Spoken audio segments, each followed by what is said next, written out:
Good evening. This is All India Radio. I am Valsa Williams and with me is Anita Anand with the evening news.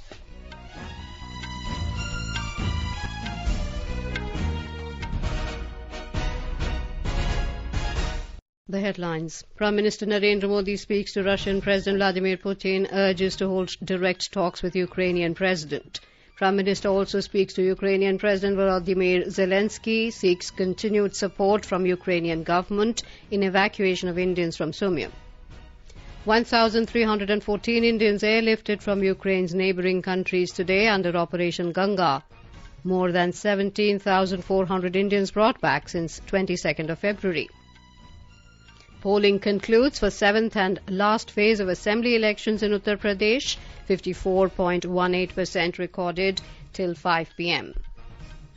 65.16% polling registered for the by-election for Majuli seat in Assam. Election Commission of India to conduct re-polls at 7 polling stations of 5 assembly constituencies in Manipur tomorrow. Prime Minister Narendra Modi says half the seats in private medical colleges to be charged at par with government medical colleges to benefit poor and middle-class children. And coal-based power generation registers growth of 7.58%.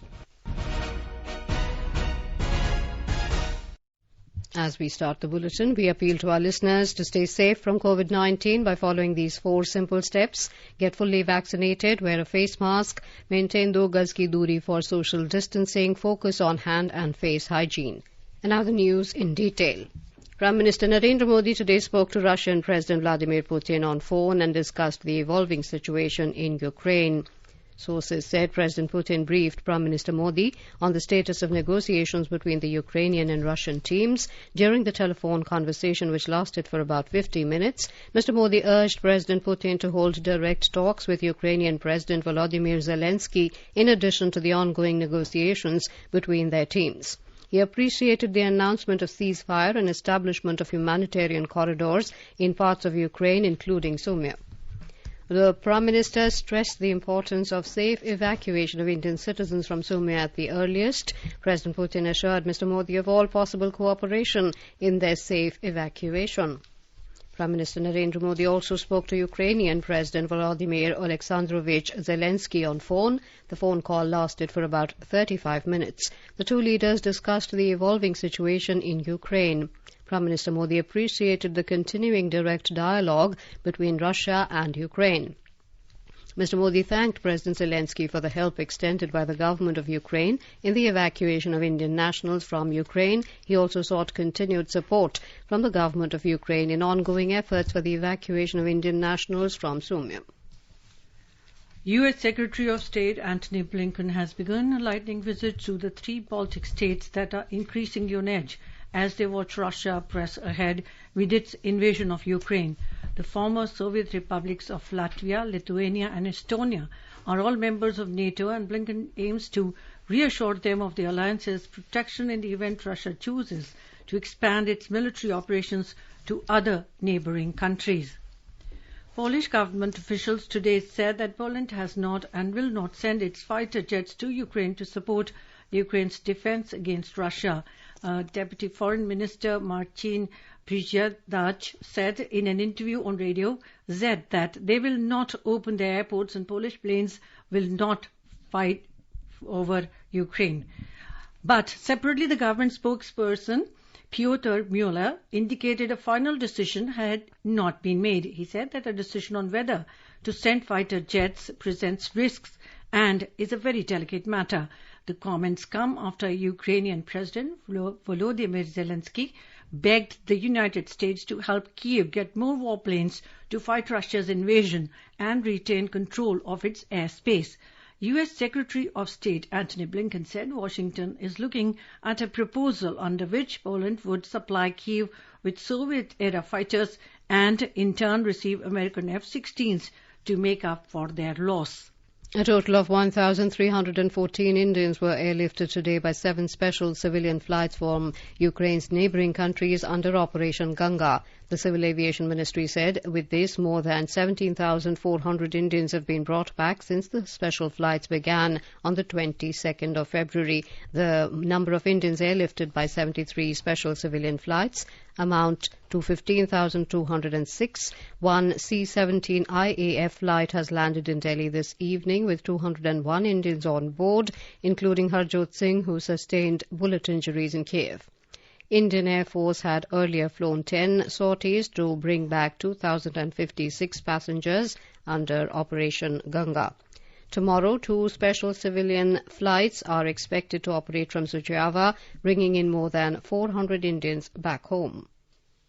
The Indian Embassy in Ukraine has asked students stuck in the Sumy region to be on standby. Internationals have been advised to be ready to leave on short notice. The embassy informed that its officials are stationed in Poltava city to coordinate the safe passage of students and said a confirmed date and time will be issued soon. The embassy has also urged Indian nationals in Ukraine to fill in their details in the attached Google form. The Election Commission today announced polls to 13 Rajya Sabha seats in 6 states. They are Assam, Punjab, Himachal Pradesh, Kerala, Tripura and Nagaland. The notification in this regard will be issued on the 14th of this month and the polling will be held on 31st of this month. The Commission said out of the 5 seats to be filled from Punjab, 3 are to be filled by holding one election and the other 2 through another election, as these seats belong to 2 different biennial cycles.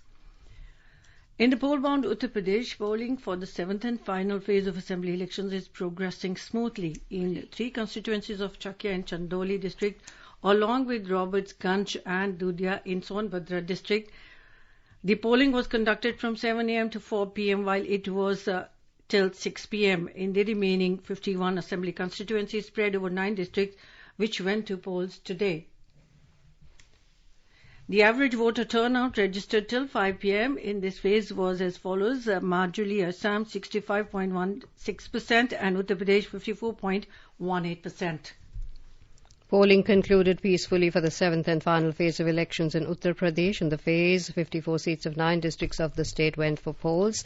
The 9 districts which went for polls are Mhow, Ghazipur, Jaunpur, Varanasi, Azamgarh, Bhadohi, Chandoli, Mirzapur and Sonbhadra.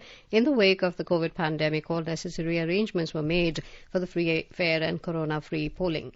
Long queues were seen from early morning at polling booths, which indicated the enthusiasm of the voters in this phase of elections. Barring few sporadic incidents, voting was peaceful in 7th phase. It was the last phase of elections and voters, particularly youth voters, came out in large numbers to exercise their franchise. This phase has decided the political fate of prominent leaders, including ministers of state government Neelkanth Tiwari, Anil Rajbhar, Ravindra Jaiswal, Sangeeta Balwant Bind and Girish Yadav, and leaders from opposition Om Prakash Rajbhar, who is head of Subhashpa party and contesting from Jahurabad seat in Ghazipur district, Bhim Rajbhar, who is state president of Bahujan Samaj party and contesting from Mhow Sadar seat, and Durga Yadav, who is a prominent Samajwadi party leader. Polling took place on assembly seats of Varanasi and Azamgarh districts, which are considered as a stronghold of BJP and Samajwadi party respectively. Sushil Chandra Tiwari, AIR News, Varanasi.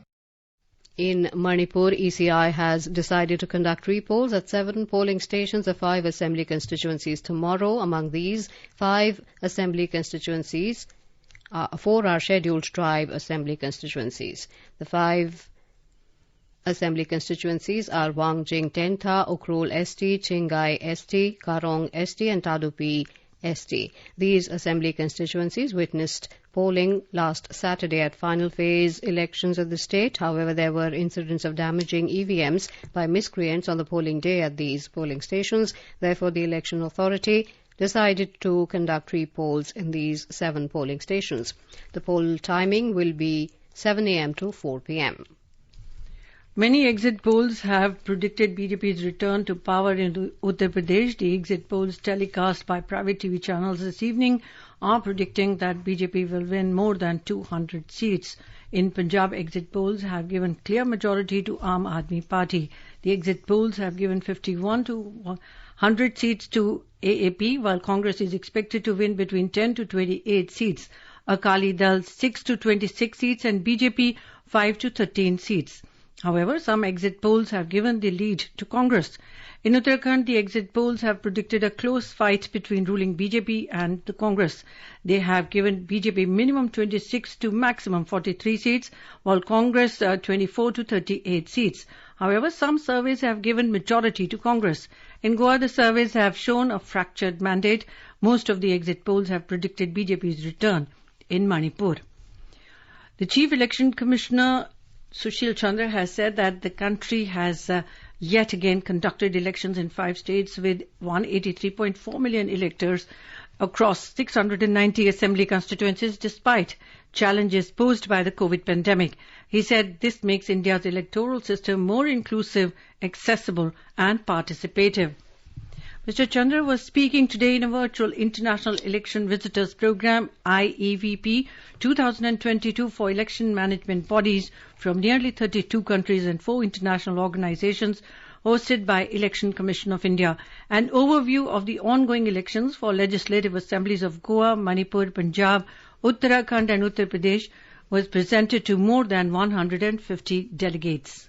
On the second day of the ongoing budget session of the Meghalaya Legislative Assembly, Chief Minister Conrad K. Sangma has informed the House that a meeting has been scheduled in New Delhi with the Union Home Minister and the 2 Chief Ministers of Assam and Meghalaya to discuss the agreements between the 2 states on the boundary issue.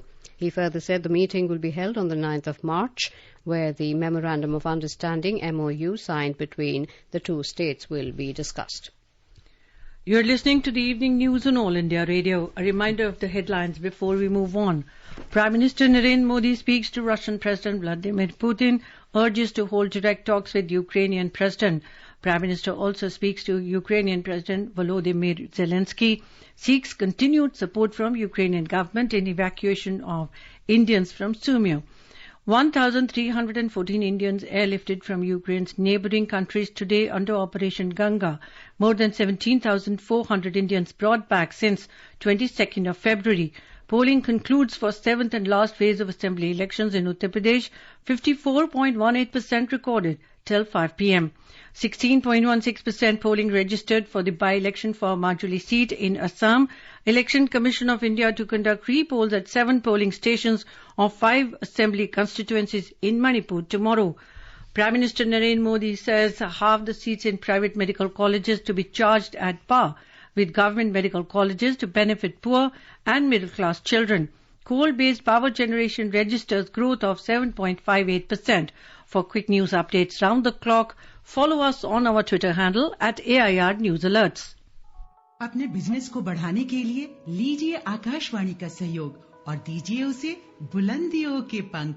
आपका business local है या राष्ट्रीय, आकाशवाणी देती है उपभोक्ताओं तक पहुंचने का हर विकल्प। और अब तो आप घर, दफ्तर या दुकान पर बैठे बैठे कर सकते हैं आकाशवाणी के किसी भी केंद्र के लिए विज्ञापनों की बुकिंग। आकाशवाणी के विभिन्न चैनलों पर विज्ञापन देना सुलभ और सस्ता। बुकिंग है तो संपर्क करें 8700014242 पर। 8700014242।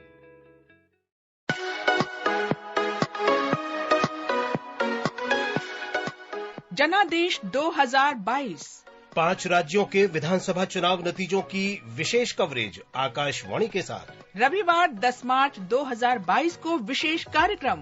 ताज़ा रुझान और परिणाम जानने के लिए जुड़े रहिए हमारे साथ सुबह 8 बजे से। चुनाव नतीजों पर हिंदी और अंग्रेजी में विशेष चर्चा और विश्लेषण शाम 7:20 से रात 8 बजे तक। चुनावी राज्यों पर विशेष रेडियो ब्रिज कार्यक्रम रात 9:15 बजे से रात 10 बजे तक। आकाशवाणी के FM गोल्ड, राजधानी चैनल और राष्ट्रीय नेटवर्क पर भी विशेष कार्यक्रम।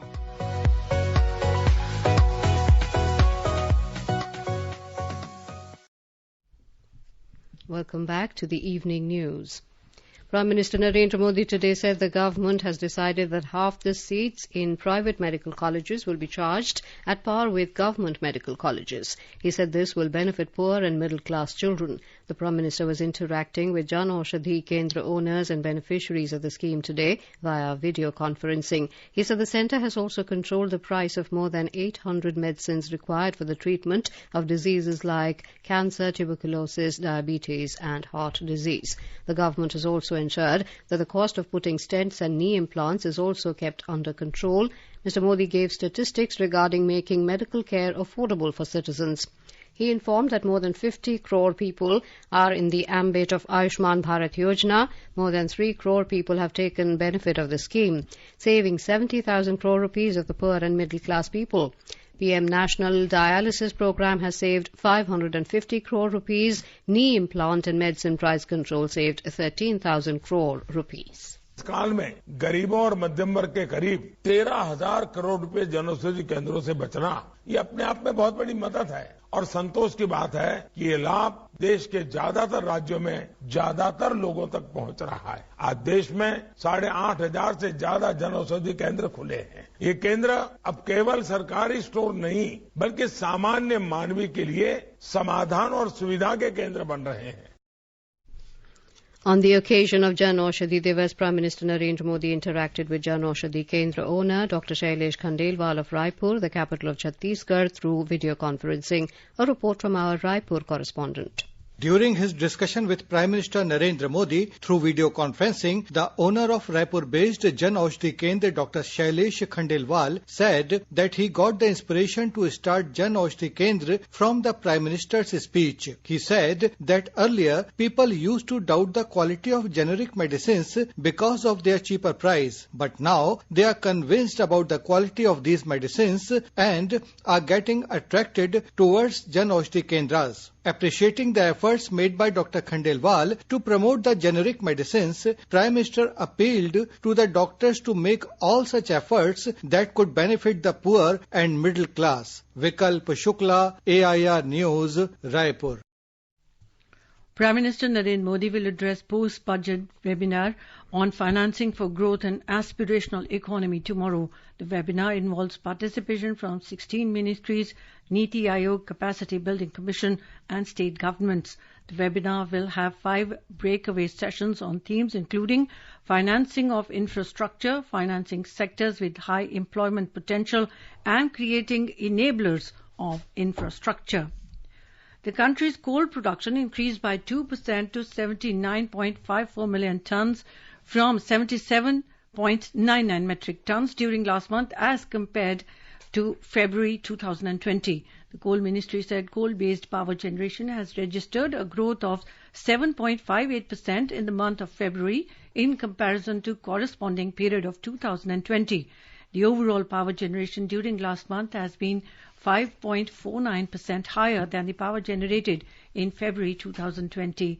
Coal dispatch increased by 7.48% to 71.27 metric tons from 66.31 metric tons during February this year as compared to February 2020.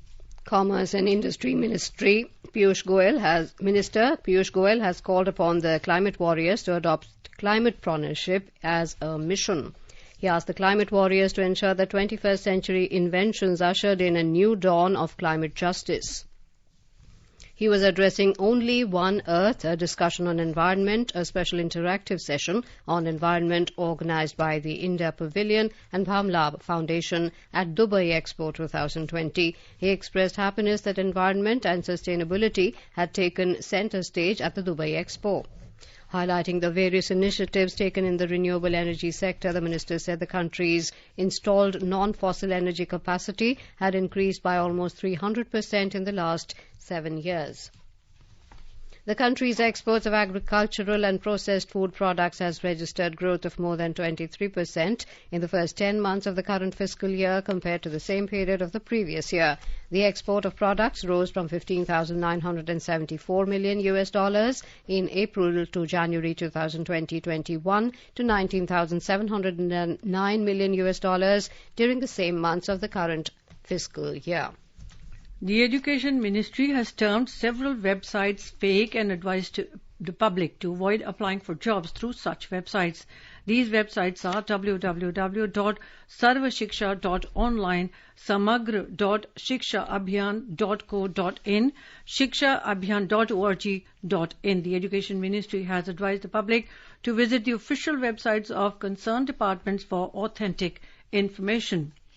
The government has approved the continuation of the Swatantrata Sainik, Samman Yojana and its components for financial years 2021-22 to 2025-26. The proposal for continuation of the scheme was received from the Home Ministry. The decision shows the commitment of the government to remember sacrifices of freedom fighters and taking inspiration from them during the year of Azadi Ka Amrit Mahotsav. Commerce and Industry Minister Piyush Goyal today said India is looking to advance the Comprehensive Economic Partnership Agreement with Bangladesh. He was addressing the inaugural session of India-Bangladesh Stakeholders Meet, organised by the Indian Chamber of Commerce through video conference. Mr. Goyal said India-Bangladesh bilateral relationship is reaching new heights due to the efforts of both Prime Minister Narendra Modi and Bangladesh Prime Minister Sheikh Hasina. And now let's listen to our special program Azadi Ka Safar, highlighting the importance of the day during the freedom struggle. आजादी का Amrit Mahotsav.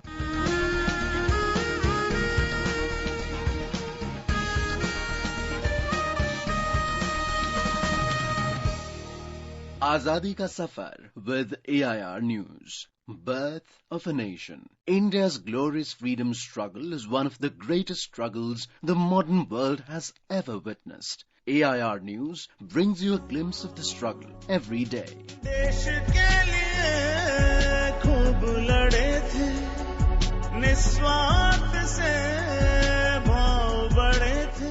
In today's episode, we remember freedom fighter and first Chief Minister of Uttar Pradesh, Bharat Ratna Govind Ballabh Pant, who died on 7th March 1961. Alongside Mahatma Gandhi, Jawaharlal Nehru and Vallabhbhai Patel, Pant was a key figure in the movement for India's independence and later a pivotal figure in the Indian government. Pant was born on the 10th of September 1887 in Shahi Devi Hills in Almora, now in Uttarakhand. He was brought up by his grandfather, Badri Dutt Joshi, who played a significant part in molding his political views.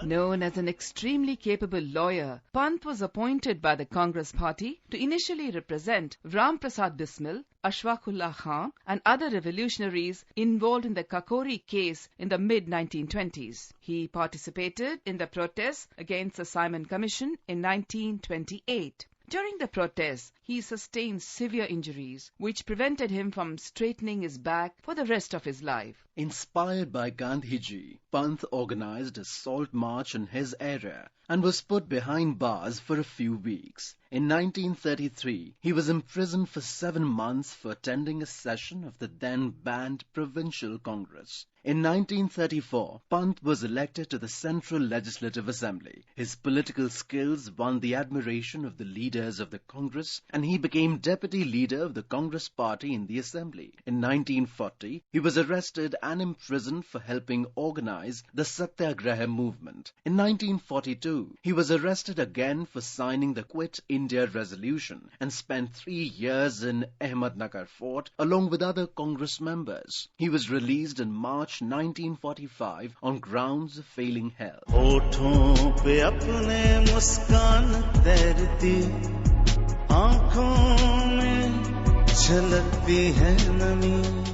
In 1937 provincial elections, the Indian National Congress secured a majority in the United Provinces. Pant became the Chief Minister on July 17, 1937. However, in 1939, the Viceroy's declaration of war without consultation led to a clash with the Indian National Congress, and its provincial ministers resigned. In 1945, the new British Labour government ordered new elections to the provincial legislatures. The Congress won a majority in the 1946 elections in the United Provinces, and Pant was again made the Chief Minister, continuing even after India's independence in 1947. Pant was appointed Minister of Home Affairs in the Union Cabinet on 10th of January 1955. As Home Minister, his chief achievement was the reorganization of states along linguistic lines. Talking about the parliamentary skills of Govind Ballabh Pant, Dr. Subhash Kashyap, former Secretary General Lok Sabha, said, Pant ji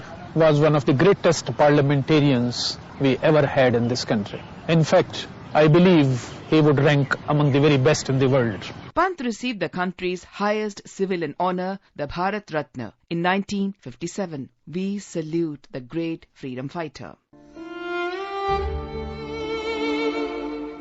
हाथों ने बहुत अनर्थ किए, पग ठौर कुठौर चले, मन के आगे भी खोटे लक्ष्य रहे, वाणी ने जाने अनजाने 100 झूठ कहे, पर आँखों ने हार, दुख, अवसान, मृत्यु का अंधकार भी देखा, तो सच सच देखा. We also remember freedom fighter and eminent writer Satchidanand Hiranand Vatsyayan, popularly known as Agyeya, who was born on the 7th of March 1911 in Kushinagar, Uttar Pradesh. While pursuing his post-graduation, Agyeya was inspired by the revolutionary freedom movement and joined the Hindustan Socialist Republican Army HSRA. He participated in revolutionary activities against the British, and in November 1930, he was arrested on account of his involvement in the attempt to help Bhagat Singh to escape from jail. He was sentenced to 4 years of imprisonment on charges of sedition against British rule. Agyeya was associated with the Progressive Writers Association (PWA) and organized the All India Anti-Fascist Convention in 1942. He published several translations into English of other writers and a collection of his own poems, Prison Days and Other Poems. Agyeya died on the 4th of April 1987. We salute the great Indian. That brings us to the end of this episode of Azadi Ka Safar with AIR News. See you in the next episode tomorrow.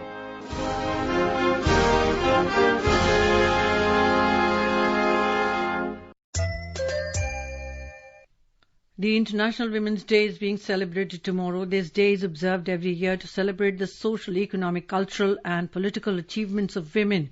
The day also marks a call to action for accelerating women's equality. The theme for this year is #BreakTheBias. President Ramnath Kovind has extended his greetings to all women on the eve of International Women's Day. Prime Minister Narendra Modi will address a seminar on International Women's Day at a Women's Saints camp at Dhordo in Kutch at 6 p.m. tomorrow through video conferencing. The seminar is being organised to recognise the role of women saints in society and their contribution towards women empowerment. Over 500 women saints will attend the seminar in Dhordo. Prime Minister Narendra Modi interacted with winners of Nari Shakti Puraskar Awards on the eve of Women's Day this evening in Delhi.